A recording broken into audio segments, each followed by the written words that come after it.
சங்க தமிழன் அவர்கிட்ட ஆரம்பிக்கிறேன் நான். இப்போ இந்த வாக்குப்பதிவு அப்படிங்கிறது 72.09% இருக்கு. இதுல பார்த்தோம்னா நிறைய இடங்கள்ல தேர்தலை புறக்கணித்திருக்கிறார்கள். குறிப்பா சொல்லணும்னா வேங்கைவேல் கிராமத்துல அந்த புறக்கணிப்பு அப்படின்னு இருந்தது. அதற்கு பிறகுதான் அந்த பேச்சுவார்த்தை நடந்தது. இந்த தேர்தல் புறக்கணிப்பெல்லாம் நம்ம எப்படி எடுத்துக்கிறது? இத்தனை ஆண்டு கால திராவிட ஆட்சி நடந்திருக்கு. ஆனா மக்கள் குற்றவாளியை கண்டுபிடிக்கல. சிபிசிஐடி போலீசார் என்ன கண்டுபிடிச்சாங்க, எங்களுக்கான தீர்வு என்ன, நடவடிக்கை என்ன எடுத்தீங்கன்னு தேர்தலையே புறக்கணிக்கக்கூடிய ஒரு போராட்டம் நடந்திருக்கு. இது எப்படி பாக்குறது? ஆமா, வேங்கவேல தொடர்ந்து அவர்களுக்கு ஏற்பட்ட அந்த அநீதி, அது நம்ம ஒரு முக்கியமான ஒரு 20ஆம் நூற்றாண்டுக்கு மேல இப்ப வாழ்ந்து கொண்டிருக்கிறோம். அதெல்லாம் மனித கலிய இதை அதை கலந்திருக்கிறாங்க குடிக்கிற தண்ணீர்ல. அந்த குற்றவாளிகள் இதுவரை கண்டுபிடிக்கப்படவில்லை என்பது இது வெறும் அரசாங்கத்திற்கு மட்டுமான பிரச்சனை இல்லை, தமிழக மக்களுக்கே ஒரு தலைக்குனிவு தான். இன்னைக்கு நம்ம பிளானட்லாம் அனுப்பிட்டு இருக்கிற, பிளானட்டுக்கே செவ்வாய் கிரகத்துக்கு அனுப்புறோம், சந்திரனுக்கு அனுப்புறோம்னு சொல்ற காலகட்டத்தில் மனிதனுக்கு இப்படி ஒரு அநீதி நடப்பது ஒரு இது. அதில் அந்த மக்கள் நான் ஓட்டு போட மாட்டான் கண்டுபிடிங்க அப்படின்ற மாதிரி சொன்ன ஒரே காரணத்திற்காக தேர்தல் அதிகாரிகள்லாம் அவங்களை போய் சந்திச்சு பேசி மதியத்துக்கு மேல அவங்க ஓட்டு இப்போ போட்டிருக்காங்க. அது வர பிரச்சனை. அது மட்டுமல்ல, சில மாவட்டங்கள்ல நடந்திருக்கிறது. மதுரையில கூட 2-3 இதுல ஓட்டு இப்ப வரைக்கும் கூட போடல. அது வேற சில பிரச்சனைகள் இருக்கிறது. அது எல்லா இடங்களிலுமே நடக்கக்கூடியதுதான். அது ஒரு யதார்த்தமான ஒரு செயல்பாடுதான். இல்ல, அது இங்க நம்ம தமிழ் மண்ணுல நடக்குது அப்படிங்கும்போது இன்னமும் ஒரு வேதனையான விஷயமா இருக்குதே.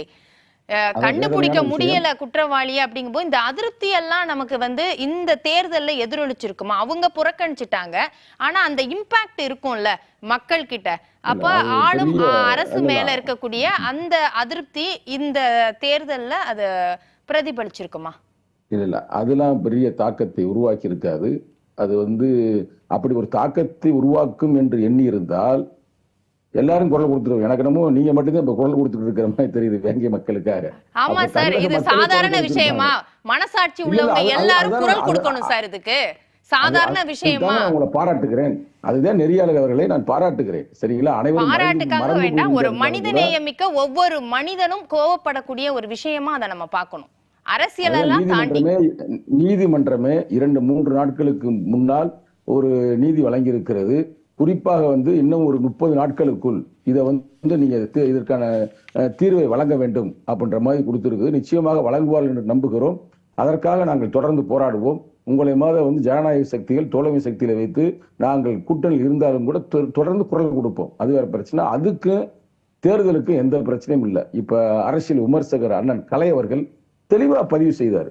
இங்க இருக்கிற 1000 ஃபேக்டர்ஸ் இருக்குங்க, 1000 பிரச்சனைகள் இருக்குங்க. இந்த பிரச்சனையில உண்மையான போட்டி திராவிட முன்னேற்ற கழகத்திற்கா அண்ணா திராவிட முன்னேற்ற கழகத்துக்கா? இப்ப நம்ம களத்துல இருக்கிறோம். நான் ஆல்மோஸ்ட் ஏறக்குறைய 40 தொகுதிகள்ல 20-25 தொகுதிகளுக்கு நான் நேரடியாக சென்றிருந்தேன். எங்க தலைவர் நிற்கின்ற சிதம்பரம் தொகுதியிலையும் எங்க பொதுச்செயலாளர் நிற்கின்ற விழுப்புரம் தொகுதியிலும் சென்று பார்த்து வந்தோம். அங்க ஆளையே காணுங்க. நான் சும்மா ஒரு இதுக்காக நான் பேசல. இப்ப கூட களத்துல இப்ப நான் மதுரை மாவட்டத்துல உட்கார்ந்து இருக்கிறேன். நான் ஓட்டு போடுற இடம் மதுரை மாவட்டம் வெங்கடேஷ் அவர்கள் அந்த தொகுதி. யாருமே இல்லைங்க. நமக்கே ரொம்ப சங்கடமா தான் இருக்கு. ஒரு எதிராளிகள் வலிமையா இருந்தா தானே ஒரு போட்டி நல்லா இருக்கு.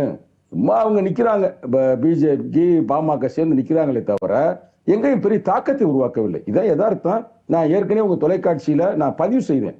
என்னைக்கு தேர்தல் தொகுதிகள், அதாவது எந்தெந்த கூட்டணி யாரா இருக்கான்னு அறிவிச்சாங்க பாத்தீங்களா, அன்னைக்கே ரிசல்ட் தெரிஞ்சிருச்சு. நீங்க வேணா பாருங்க, ஜூன் 4ஆம் தேதி நான் சொல்லுவது நிச்சயமாக நடக்கும். இப்ப இங்க இருக்கிற விக்னேஷாக இருந்தாலும் சரி, கலையாக இருந்தாலும் சரி, நிச்சயமாக அவர்கள் ஏற்றுக்கொள்வார்கள். ஏன்னா இந்த பக்கத்து நாங்க வலிமையா இருக்கிறோங்க. திராவிட முன்னேற்ற கழகம், விடுதலை சிறுத்தைகள் மற்றும் காங்கிரஸ், கம்யூனிஸ்ட், அப்புறம் மதிமுக, அப்புறம் அண்ணன் வேல்முருகன் உட்பட வலிமையான ஒரு அமைப்பு எங்க சைடு இருக்குது. அந்த பக்கம் நீ சொல்லுங்க. பாவம் அண்ணா திராவிட முன்னேற்ற கழகம் அங்கிட்டு தன்னந்தனியா நிக்குது, யாரும் இல்ல அந்த பக்கத்து. இந்த வலிமையான கூட்டணியோடைய வாக்கு சதவீதம் எவ்வளவு இருக்கும்? நிச்சயமாக 40க்கு 40. புதுச்சேரி சேர்த்து நாங்க சொல்றோம். கடந்த முறை கூட எங்க தலைவர் வெறும் 3219 ஓட்டு தானே வாங்கினாரு. நான் சொல்றேன், எழுதி வச்சுக்கிறேங்க. நான் நேற்று வரைக்கும் களத்துல அங்கதான் இருந்தேன். எங்க தலைவர் எப்படியாவது 1 லட்சம் ஓட்டுக்கு வித்தியாசத்துல வெற்றி பெறுவார். அவ்வளவுக்கு மக்கள் இப்ப முதல்ல தலித்து மக்கள் மட்டும் ஓட்டு போடுகின்ற ஒரு சூழ்நிலை இருந்துச்சு. திராவிட முன்னேற்ற கழகத்தை சார்ந்த போடுற ஓட்டு இருந்துச்சு. இப்ப அப்படி இல்ல, வன்னியர் மக்களே கொண்டாடுகிறார்கள். அண்ணன் வேல்முருகன் தொடர்ந்து எங்களுக்கு பிரச்சாரம் பண்ணாரு. அப்புறம் நிறைய பேர் காந்தி என்ற ஒரு வன்னியர் சமூகத்தை சார்ந்த அவரு எங்களுக்கு பிரச்சாரம் செய்தாரு. தொடர்ந்து வந்து நல்ல சிறப்பா இருக்குங்க. அதனால வந்து இப்ப நீங்க சொல்வதே நான் ஏற்றுக்கொள்ளுங்க. ஆரம்பத்தில் கொஸ்டின் வச்சீங்க, இன்னமும் ஒடுக்கப்பட்ட மக்கள் இன்னமும் அந்த கஷ்டத்துல இருக்கிறாங்க, தலித்து மக்களுக்கு இன்னும் பிரச்சனைகள் இருக்கிறது, அவங்களுக்கான தீர்வு கிடைக்கவில்லை, இதெல்லாம் எதிரொலிக்குமா அப்படின்னா, இந்த மக்கள் எதிரொலிக்கிற மாதிரி ஓட்டு போட்டிருந்தா தான் என்னைக்குமே சாதி பிரச்சனை முடிஞ்சிருக்குமே, தீண்டாமை பிரச்சனை முடிஞ்சிருக்குமே. அதான இங்க இருக்கிற பிரச்சனை. எங்க மக்களை வந்து இப்ப நாங்க அணிதிரட்டுவதற்கே நாங்கள் தொடர்ந்து போராடி கொண்டிருக்கிறோம் 40 ஆண்டு காலமாக. அது இப்பதான் கொஞ்சம் அதோட விளைச்சல் வந்து உருவாகி இருக்கிறது. அந்த விழிப்புணர்வு கொண்டு வராதது யாரோட தவறு? மக்கள் முடிச்சுக்கிட்டு இருந்தா இந்நேரம் விடிவு காலம் பறந்திருக்கும்ல. முடிச்சுக்க விடாம தூக்கத்திலே வச்சிருக்கிறது யாரு? மக்களுடைய தவறு, எல்லா பேருடைய தவறு தாங்க. இன்னொன்னு சொல்லட்டுமா ஓப்பனா, நெறியாளர் அவர்களே, நீ எவ்வளவு நெருக்கமாக இந்த கேள்வியை நீங்கள் விலாவாரியா கேட்பான்னு சொல்கிறேன். அங்க வந்து வேங்கவயலுக்கு நான் 1க்கு 4 முறை அங்கு சென்றவன். அங்க இருக்கிற ஒவ்வொரு மக்களும் எனக்கு நேரடியாக பழக்கத்தில் உள்ளவர்கள், அனைவருமே எனக்கு தெரியும். அவங்க ஓட்டு மொத்தத்தில் 150 ஓட்டு தாங்க. அதை சுத்தி இருக்கிற மற்ற மக்கள் சந்தேகப்படக்கூடிய யார் இதை கலந்திருப்பான்னு சொல்லக்கூடிய அந்த மக்களுடைய ஓட்டு 2000-3000 ஓட்டு இருக்குது. சரிங்களா? இப்ப எதுக்கு இது லேட் ஆகுது, ஏன் கண்டுபிடிக்காம இருக்கப்படுகின்றது? இதுதான் நம்பர்ஸ் தான் இங்க இருக்கிற பிரச்சனை. ஆனா நம்பர்ஸை பார்க்காம, குவான்டிட்டியை பார்க்காம, மக்களுடைய குவாலிட்டியை, மக்களுடைய வாழ்வாதாரங்களை பார்த்திருந்தால் இது மாதிரி நடக்காது, நடக்கக்கூடாது. இது வந்து உண்மையிலே இந்தியாவுக்கு மட்டுமல்ல உலகத்திற்கே தலைகுனிவுங்க. இன்னைக்கு வந்து உலகம் எங்கேயே போகுது? ஆரம்பத்தில் நான் சொன்ன மாதிரி இன்னும் இது மாதிரி இழிநிலை நடந்து கொண்டிருப்பதை வந்து நீ இதை தொடர்ந்து ஞாபகப்படுத்தி கொண்டிருக்கல. அதை சொல்லுவாங்க, மரங்கள் அமைதி விரும்பிலாம் காற்று விடுவதில்லை என்று சொல்வதை போல தொடர்ந்து நீங்கள் இந்த கருத்துக்களை வலியுறுத்துவதை நாங்கள் பாராட்டுகிறோம். நிச்சயமாக இந்த தேர்தலுக்கு பிறகு விடுதலை சிறுத்தைகளுடைய இளைஞரணி இந்த களத்தில் குதித்து நாங்கள் நிச்சயமாக அந்த குற்றவாளிகளை கண்டுபிடிப்போம் என்பதை நான் உறுதியளிக்கின்றேன். சரி, இப்போ வந்து நமக்கு சிதம்பரத்துல பதிவான வாக்குகள் அப்படின்னு பார்க்கும்போது ஒரு நிமிஷம், விழுப்புரத்துல 73 ஆமா, நமக்கு வந்து விழுப்புரத்துல 73 இருக்கிறது. இப்ப இந்த இடம் வந்து யாருக்கு வாக்குகள் அதிகமா இருக்கும்? இந்த வாக்கு சதவீதம் சிதம்பரத்திலேயே 75 அதிகமான வாக்குப்பதிவு தமிழகத்துல வந்து சிதம்பரமும் தருமபுரியும் தான். 3வது கள்ளக்குறிச்சி. இப்ப வந்து நிலவரம், இப்ப ஐயா சொன்ன மாதிரி, கலை ஐயா சொன்ன மாதிரி அதிகமான தமிழகத்தில் அதிகம் வந்து ஃபர்ஸ்ட் வந்து தருமபுரி வச்சுக்கலாம், அதுக்கு அடுத்து சிதம்பரம் தான். அப்ப நீ சொன்ன விழுப்புரம், கள்ளக்குறிச்சி, தர்மபுரி, சிதம்பரம் இருக்கு.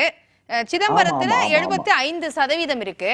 இந்த 75% யாருக்கான வாக்கு வங்கியா இருக்க வாய்ப்பு இருக்கு? எங்களுக்கான வாக்குதாங்க. இதுல என்ன சந்தேகம் இருக்கு? அங்கேயும் நீங்க 4 முனை போட்டி இருக்கு, 4 முனை போட்டி. இதுல வந்து பாஜக தனி அணி, அதிமுக வேற தனியா இருக்காங்கல்ல, எல்லாமே உங்களுக்கு சொந்தமாக்கிட்டீங்களா? நெறியாளர் அவர்களே, நான் தெளிவா சொல்றேன், எந்த பதட்டம் இல்ல, எங்களுக்கு பயம் இல்ல. போன முறைலாம் நாங்க ஓட்டை போட்டு வந்து தூங்கவே இல்லை.